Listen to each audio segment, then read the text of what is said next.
11월 13일 수요일 뉴스리듬 헤드라인입니다. 한동훈 국민의힘 대표가 윤석열 대통령과의 차별화 대신 이재명 때리기에 나섰습니다. 국민적 관심사인 김건희 여사 의혹에 대한 언급은 없이 이재명 대표 공격에만 나서면서 한 대표가 강조해온 국민 눈높이와는 점점 더 멀어지고 있다는 비판이 쏟아지고 있습니다. 도널드 트럼프 전 미국 대통령의 재집권으로 전 세계 거시 충격이 현실화하고 있습니다. 원달러 환율이 2년여 만에 최고치를 기록하고 증시는 위축되고 있습니다. 문제는 아직은 정식 출범 전이라는 겁니다. 대한항공과 아시아나항공의 기업 결합이 이달 중 결론 날 예정입니다. 이번 합병으로 대한항공의 규모는 한층 더 커질 전망입니다. 다만 마일리지 통합 문제나 조직 재정비, 일부 노조의 반발 등은 해결할 과제로 꼽힙니다. NHN이 올해 3분기 최대 매출을 기록했지만 TMF 사태의 영향으로 큰 영업 손실을 내고 적자 전환했습니다. 분기 사상 최대 실적을 달성한 네이버는 그간 쌓아온 AI 기술을 활용해 제2의 도약에 나섭니다.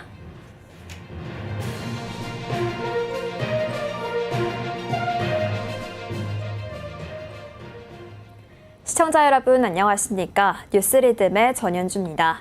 내일 열릴 본회의를 앞두고 여야 간 공방이 치열합니다. 민주당은 수사 범위를 주가 조작 의혹과 공천 개입 의혹 등 2개로 축소한 김여사 특검법 수정안을 내일 처리한다는 방침입니다. 그간 국민의힘이 반대해온 근거인 독소 조항을 뺐으니 막을 이유가 없다는 건데요. 국민의힘은 최악의 졸속 입법이라고 반발하며 더욱더 단일 대우를 굳히는 모습입니다. 오늘의 첫 번째 소식입니다. 한동훈 국민의힘 대표가 윤석열 대통령과의 차별화 대신 이재명 때리기에 나섰습니다. 한 대표는 국민적 관심사인 김건희 여사 의혹에 대한 언급 대신 이재명 대표에 대한 공격만 이어가고 있는데요. 이로써 그가 강조해온 국민 눈높이와는 점점 더 멀어지고 있다는 비판이 쏟아지고 있습니다. 유지용 기자가 보도합니다. 한동훈 국민의힘 대표가 이틀 연속 이재명 때리기에 나섰습니다. 윤석열 대통령과의 차별화 대신 이재명 민주당 대표의 1심 선고를 통해 국면을 전환한다는 포석입니다. 경찰과는 폭행하는 일도 발생했습니다. 여러분, 이 모든 일들이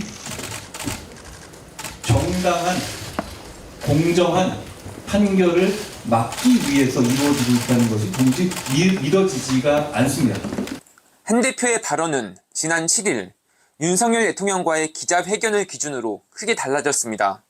윤 대통령이 한 대표 요구를 일부 수용하자 쇄신 계기가 마련됐다며 보수 결집에 나서고 있는 겁니다.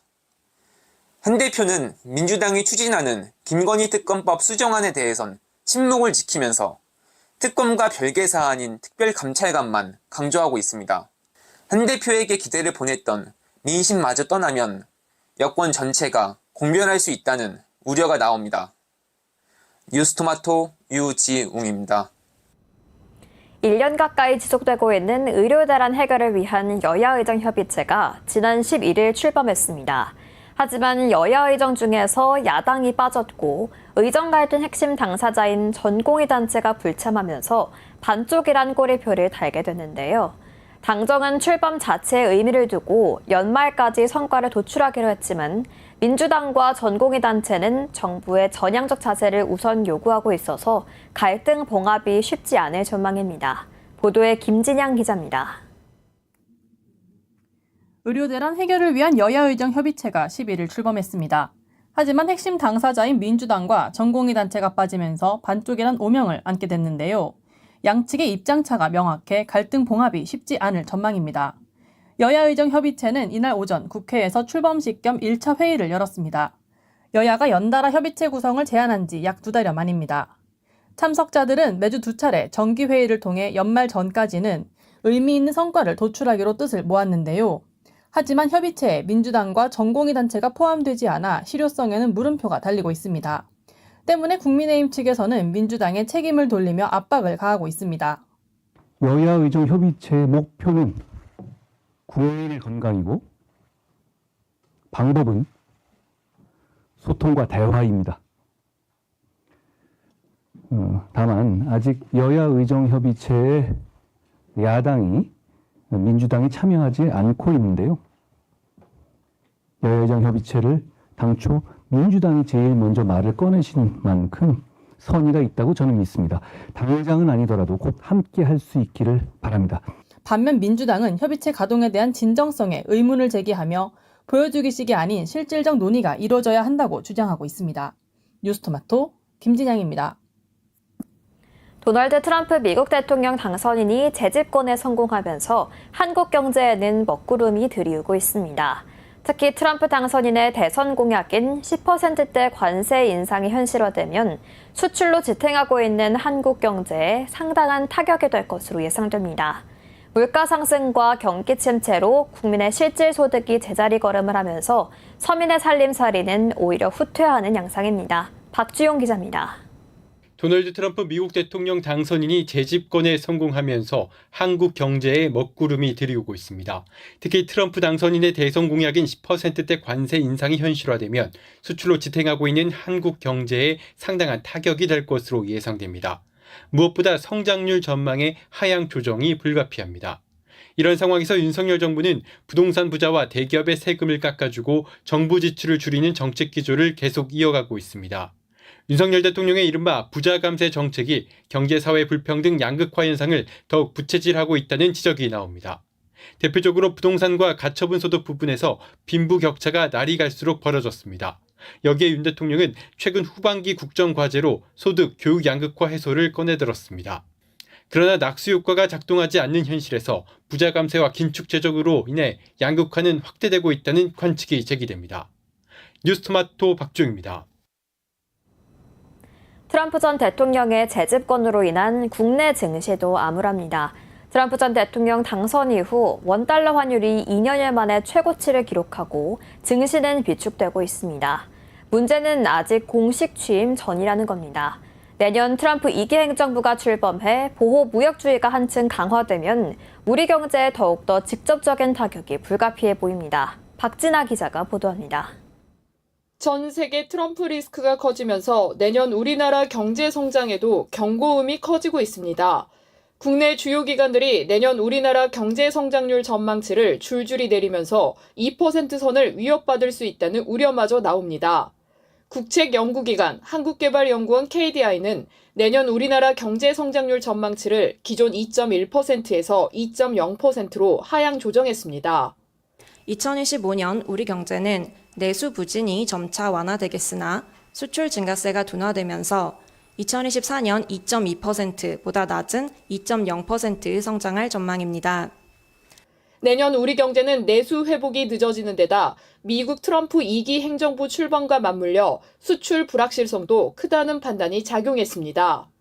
올해 성장률 전망치 역시 기존 2.5%에서 2.2%로 끌어내렸습니다. 올해 2%대 초반 성장에 그치고 내년에는 잠재 성장률 부근인 2.0%를 턱걸이하는 수준으로 성장세가 둔화할 것이라는 게 KDI의 전망입니다. 국내 주요 기관들의 성장률 하향 조정이 이어지고 있는 가운데 내년 우리 경제의 성장 둔화를 우려하는 목소리가 커지고 있습니다. 뉴스토마토 박진아입니다.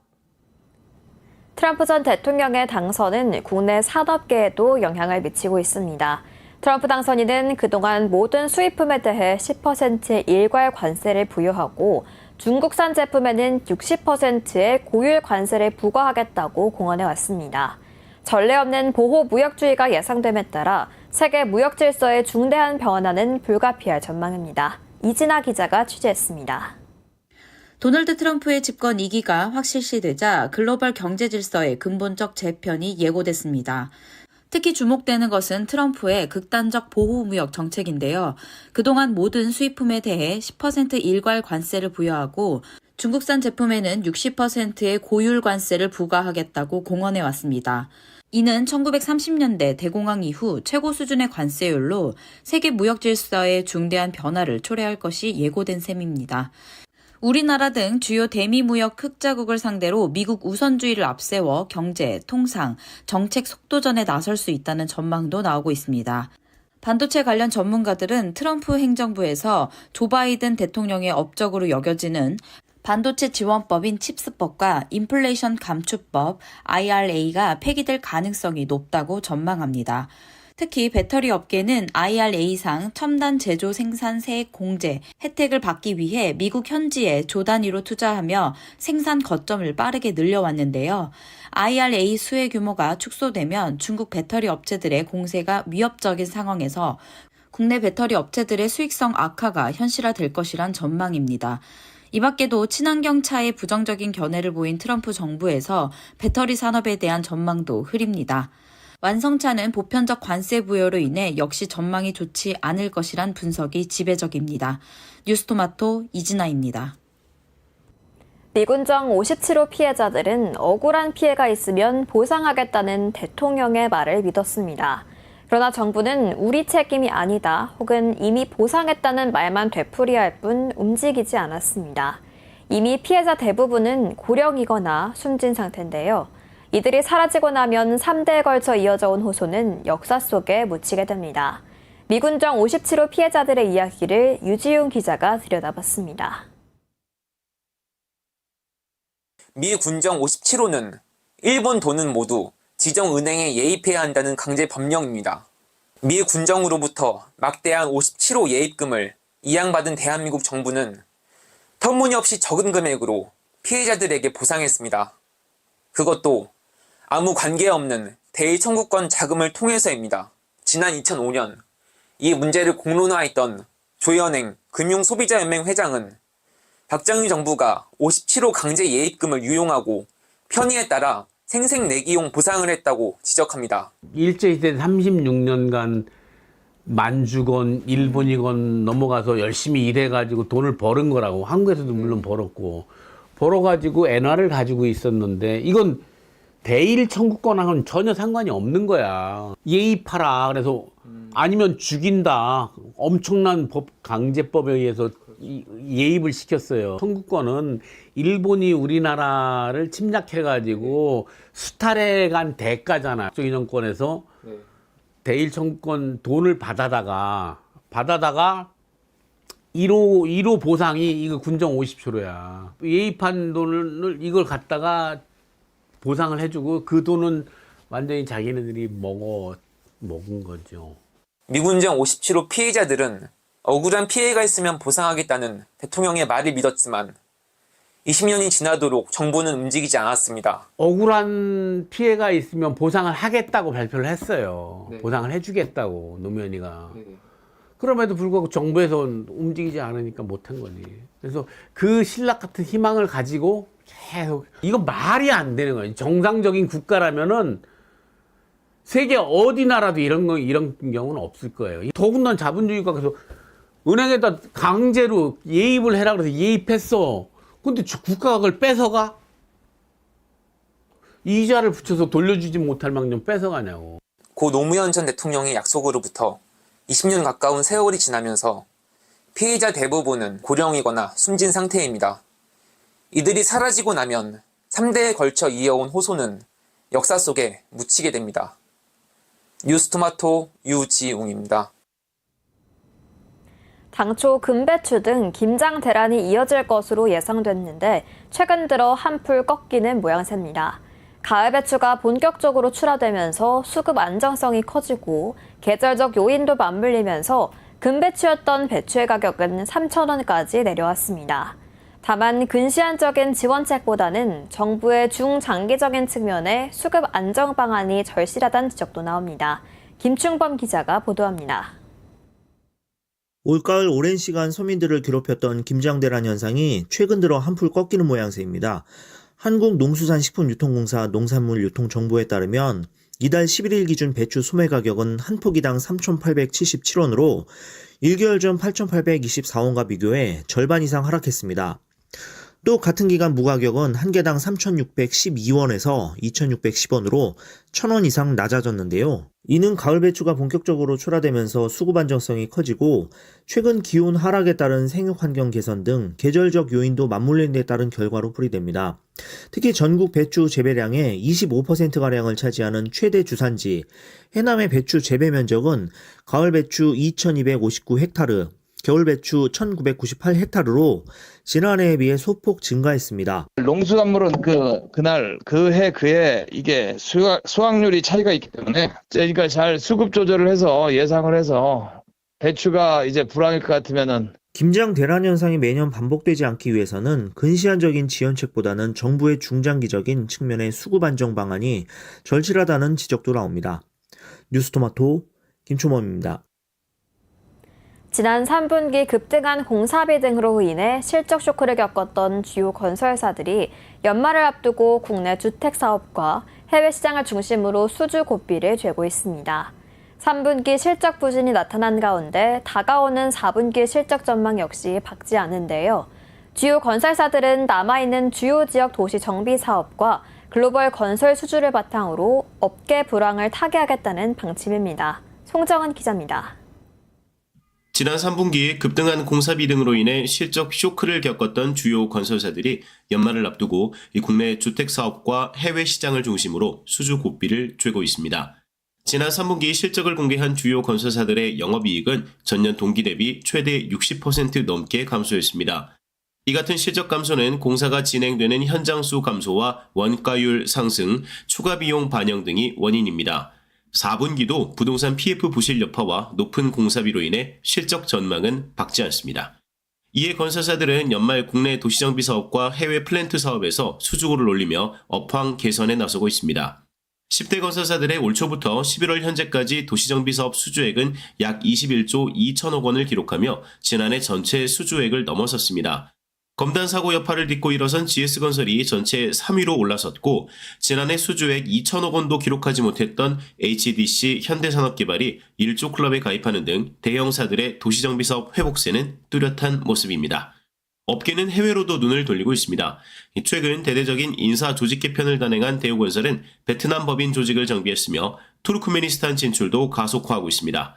GS건설은 이번 달 5,200억 원 규모의 호주 도시순환철도 지하철 터널 공사도 수주했습니다. 전문가들은 건설 업황은 추가적인 금리 인하와 본격적인 신도시 조성 사업에 돌입하는 내년 하반기에나 회복세를 보일 것으로 전망합니다. 이에 업계가 시장 불확실성에 대응하기 위한 스마트 건설 도입 등 혁신 노력이 필요하다고 조언합니다. 뉴스토마토 송정원입니다. 대한항공과 아시아나항공의 합병 승인 절차가 이르면 이달 말 마무리될 것으로 예상됩니다. 합병이 완료되면 대한항공은 240대 항공기를 보유하는 메가 캐리어로 재탄생하게 됩니다. 다만 마일리지 통합 문제나 조직 재정비, 일부 노조의 반발 등은 아직 해결할 과제로 꼽힙니다. 임유진 기자가 보도합니다. 대한항공과 아시아나항공의 기업 결합이 9분 응선을 넘었습니다. 마지막 관문인 유럽연합 집행위원회의 최종 승인은 이달 이뤄집니다. 이 시의 최종 승인 이후 미국 법무부의 심사도 종료되면 승인으로 간주됩니다. 다만 기업 결합까지는 난관이 존재합니다. 인력 및 조직 정비, 마일리지 통합 방안 마련 등이 실질적인 결합을 위한 절차로 남아 있습니다. 아시아나항공 노조의 반발이 이어지고 있는 점도 가장 시급한 과제로 꼽힙니다. 뉴스토마토 임유진입니다. NHN이 올해 3분기에 최대 매출을 기록했지만 티베프 사태의 영향으로 큰 영업 손실을 내고 적자 전환했습니다. 한편 분기 사상 최대 실적으로 연매출 10조 클럽 가입을 목전에 둔 네이버는 그간 쌓아온 AI 기술을 실서비스에 접목하면서 제2의 도약에 나섭니다. 배덕훈 기자가 연속으로 전해드립니다. NHN이 올해 3분기 최대 매출을 기록했지만 티메프 사태의 영향으로 큰 영업 손실을 내고 적자 전환했습니다. NHN은 올해 3분기 연결 기준 영업 손실 1,134억 원을 기록했다고 밝혔는데요. 티메프 사태로 인한 미회수 채권에 대손상각비를 반영한 영향입니다. 이를 제외하면 3분기 영업이익은 273억 원으로 전년 동기 대비 16.8% 증가했습니다. 매출도 성장세인데요. NHN의 3분기 매출은 같은 기간 6.4% 늘어난 6,084억 원으로 분기 최대 매출 기록입니다. 티메프 사태의 직격탄을 맞은 NHN페이코는 현재 비상경영 체제를 갖추고 사업구조 개선과 비용 효율화에 박차를 가하고 있는데요.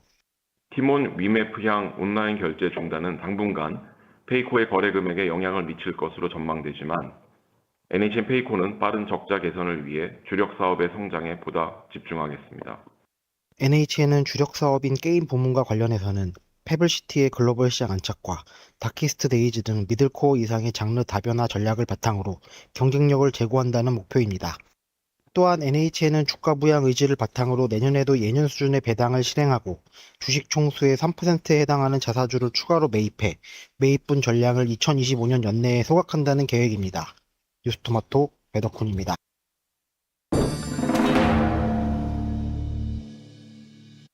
(3분기) 사상 최대 실적으로 연매출 10조 클럽 가입을 목전에 둔 네이버가 그간 쌓아온 AI 기술을 실서비스에 접목하는 등 AI를 통한 제2의 도약에 나섭니다. 최수연 네이버 대표는 네이버 개발자 컨퍼런스 단24에서 온서비스 AI로의 네이버 성장 전략을 제시했는데요. 앞으로 네이버는 온서비스 AI로 온오프라인의 일상을 혁신하고 비즈니스의 성과를 극대화하며 일상의 다양한 경험을 심리싸게 연결하여 초개인화된 사용자 경험을 제공하는 데 주력할 것입니다. 최 대표가 선언한 온서비스 AI는 네이버 주력 서비스에 AI 기술을 접목하겠다는 선언인데요. 지난해 하이퍼클로버 X를 비롯한 자체 개발 AI 등 1년간의 성과를 바탕으로 AI 실서비스 접목과 상용화를 통해 경쟁력을 제고하겠다는 목표입니다. 네이버는 특히 내년 상반기에 선보일 AI 브리핑 기능도 공개했습니다. AI 브리핑은 통합 검색 기능에 AI와 개인화 기술을 결합해 검색 결과를 풍성하게 만드는 기능입니다. 쇼핑에도 AI와 개인화가 더해지는데요. 네이버는 두 기술을 결합한 AI 쇼핑 앱 네이버 플러스 스토어를 내년 상반기 중 출시할 계획입니다. 뉴스토마토 배덕훈입니다. 두산 퓨얼셀이 3분기 적자 전환했지만 수주 확대를 통해 반등할 조짐입니다. 두산이 분할 합병하면 두산 에너지빌리티 산하 캐시카우였던 두산 밥캣이 두산 로보틱스로 이동하는데 두산 퓨얼셀이 이를 대체할지 주목됩니다. 자세한 내용 이재영 기자가 보도합니다.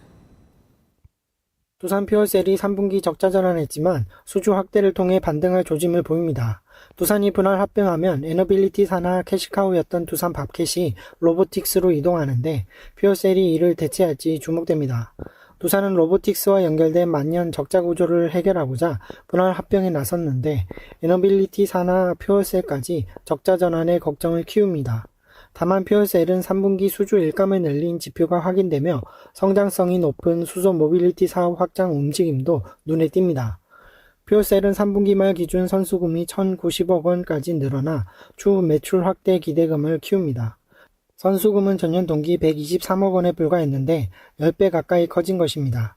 두산 퓨얼셀은 현재 발전용 연료전지 기자재 56%, 장기 유지 보수 서비스 44%로 매출이 구성되고 있어 향후 매출이 커지면 장기적으로 서비스 매출도 확보됩니다. 뉴스토마토 이재영입니다. 2024년의 마지막 IPO의 주인공은 아이즈넷과 데이원 컴퍼니 중 한 곳이 될 전망입니다. 최근 주식시장이 빠르게 식으며 상장 후보 기업들의 상장 철회가 속출하고 있지만 이들 기업은 예정대로 상장 절차를 밟을 예정입니다. 증권업계에서는 IPO 시장의 신뢰 회복을 위해 현실적인 공모가 책정이 필요하다고 지적합니다. 신대성 기자가 취재했습니다. 2024년의 마지막 IPO의 주인공은 아이즈넷과 데이원 컴퍼니 중 한 곳이 될 전망입니다. 방산기업 MNC 솔루션도 마지막 대우로 주목받고 있습니다. 주식시장이 빠르게 식으며 상장 후보 기업들의 상장 철회가 속출하고 있으나 이들은 예정대로 상장 절차를 밟을 예정입니다. 이달 공모 청약은 CK솔루션이 오는 13일과 14일 진행합니다. 뒤를 이어 KB바리인프라, IST 등이 청약일을 예고했습니다. 내달엔 오름테라퓨틱, 아스테라시스, 벡트 등 10여 곳이 연이어 나섭니다. 12월 상장 후보들까지 포함할 경우 올해 IPO 성적은 작년보다 기업 수는 감소했지만 공모 금액은 비슷한 수준으로 마감할 전망입니다. 다만 증권업계에선 IPO 시장의 신뢰 회복을 위해 여전히 현실적인 공모가 책정이 필요하다고 지적합니다. 연말까지 남은 일정이 빡빡한 만큼 투자자들은 시장 상황을 주시하고 있습니다. 뉴스토마토 신대성입니다. 어려운 국내 증시 상황 속 올해 바닥을 찍었던 엔터주는 부활할 조짐을 보이고 있습니다. 주가 반등은 물론 내년 실적 개선에 대한 기대감도 높습니다. 살아나는 엔터주의 현황과 요인을 신상민 기자가 짚어드립니다. 올해 바닥을 찍었던 엔터주가 반등 기미를 보이고 있습니다. 한국거래소에 따르면 하이브는 11월 들어 종가 기준 7%, SM엔터테인먼트 5%, YG 엔터테인먼트 13%, JYP 엔터테인먼트는 11% 상승했습니다. 4분기에 들어서면서 대규모 월드 투어가 늘어난 점, 내년 실적에 대한 기대감 등이 주가를 끌어올린 것으로 분석됩니다. 하이브는 BTS 완전체 활동 기대감, 기존 신인 그룹 성장세가 2025년 실적을 끌어올릴 것으로 전망됩니다. SM은 에스파, 라이즈 등으로 안정적인 세대 교체가 이루어지고 있고 2025년 데뷔를 앞둔 신인 걸그룹에 대한 기대도 높습니다. 올해 유독 주가 하락폭이 컸던 JYP는 스트레이키즈 월드 투어가 2025년까지 이어질 예정입니다. YG 엔터는 기존 IP, 트레저, 베이비몬스터, 악동 뮤지션을 비롯해 블랙핑크, 위너 완전체 활동이 예정돼 있습니다. 뉴스토마토 신상민입니다. 고물가 장기화로 짠물 소비 경향이 굳어지면서 오프라인 업체별 실적도 엇갈렸습니다. 불황 속 가성비 상품 전략을 펼치고 있는 편의점 업체들은 외형 성장을 이뤄냈지만 백화점과 면세점 등은 얼어붙은 소비 심리 영향을 비껴가지 못했습니다. 보도에 이지유 기자입니다. 고물가로 짠물 소비가 이어지면서 오프라인 업체별로 실적이 갈리고 있습니다. 편의점의 경우 업체에 따라 수익성의 차이가 있지만 모두 외형 성장을 달성했는데요. 올 3분기 편의점 CU를 운영하는 BGF 리테일의 매출과 영업이익은 전년 대비 각각 5.4%, 4.8% 증가했습니다. GS25를 운영하는 GS 리테일은 매출이 3.7% 증가한 반면 판관비 등이 늘면서 영업이익은 24.1% 감소했습니다. 반면 백화점은 소비 위축 영향을 정면으로 맞은 모습입니다. 롯데쇼핑 3분기 실적을 뜯어보면 국내 백화점 사업의 매출과 영업이익은 각 1.5%, 13% 줄었습니다. 현대백화점 백화점 부문 또한 순매출액은 2.1%, 영업이익은 11% 감소했습니다. 백화점뿐만 아니라 면세점, 마트 등 유통업계는 소비 심리 위축에 따른 어려움을 겪고 있습니다. 경기 침체 속 고물가 형성 장기화로 구매력이 낮아졌고 소비 패턴은 가까운 곳에서 필요한 물건을 소량으로 구매하는 방향으로 변화했습니다. 이커머스 성장에 따라서 마트도 안 좋은데 대려 이제 편의점은 거리가 가깝고 객단가가 싸기 때문에 대려 성장하고 있는 것 같습니다. 오프라인 유통 채널의 설 자리가 점점 좁아지는 가운데 편의점이 전통 강호 백화점을 넘어서는 오프라인 채널로 성장할 수 있을지 귀추가 주목됩니다. 뉴스토마토 이지입니다. 트럼프 랠리로 세계 증시와 코인 시장은 상승세를 보이고 있습니다. 이런 상황 속 국내 증시만 추락하고 있는데요. 환율이 2년 만에 1,400원을 돌파하는 건 물론 코스피는 2,500선이 붕괴됐고 코스닥 시장도 700선을 내줬습니다. 단순히 트럼프의 당선을 이유로 꼽기에는 다른 국가들에 비해서 글로벌 시장 변동성 대응에 둔했다는 평가가 나옵니다. 매력 없는 시장이라는 불명예에서 벗어나기 위해서는 정부가 근시안적 대책이 아닌 근본적인 해결책 마련이 필요해 보입니다. 11월 13일 수요일 뉴스리듬은 여기까지입니다. 시청해주신 여러분 고맙습니다.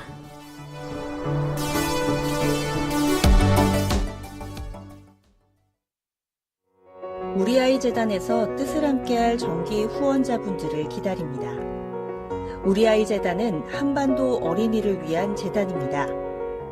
배고픈 어린이들에게 영양 가득한 국수를 보내고 영유아 자폐 조기 검사 지원, 베이비박스의 이유식 정기 배달, 중증장애 및 취약 아동들을 지원하고 있습니다. 따뜻한 손길을 이어주는 분들께 우리 아이 팔찌와 감사 선물을 드립니다. 지속적인 지원을 통해 더 많은 어린이들에게 도움을 줄 수 있도록 정기 후원자가 되어주세요. 후원 문의 02-2128-3344, 2128-3344